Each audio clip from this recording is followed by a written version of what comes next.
Bienvenue dans ce deuxième épisode des mecs pas ouf de l'histoire de l'art. Et aujourd'hui, on va parler de Diego Rivera. Alors Diego Rivera, c'est un artiste mexicain qui est très connu à son époque pour notamment faire des fresques murales.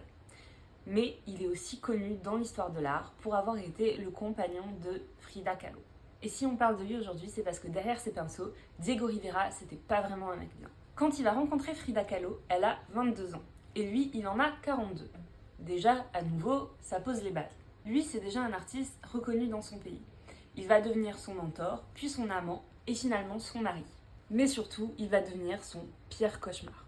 Et dès le début de leur mariage, ça va être très tumultueux puisque Diego la trompe à tour de bras, avec des modèles, des journalistes ou encore des étudiantes. Mais la pire crasse qu'il va lui faire, c'est qu'il va la tromper avec sa sœur Cristina.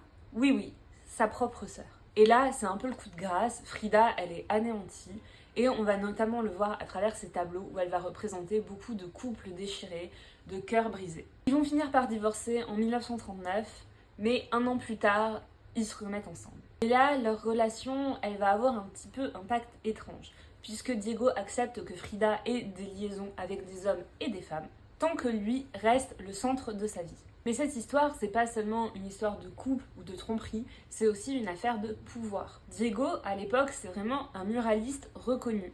Et Frida, c'est seulement la femme d'eux. Elle est d'ailleurs considérée à cette époque comme une artiste mineure. Et Diego, même s'il l'encourage à peindre, il la prend quand même souvent de haut. Frida, ce qu'elle va faire, c'est qu'elle va transformer toute cette souffrance en art et elle va peindre ses plus grands chefs-d'œuvre. Et aujourd'hui, les rôles se sont carrément renversés puisque Frida Kahlo est beaucoup plus connue dans l'esprit collectif que Diego Rivera, qui est lui considéré comme le mari d'eux. C'est un petit peu le karma. Je te laisse me dire ce que tu as pensé de cette vidéo, et si tu veux découvrir d'autres histoires d'artistes encore plus incroyables que celle-ci, je te laisse t'abonner.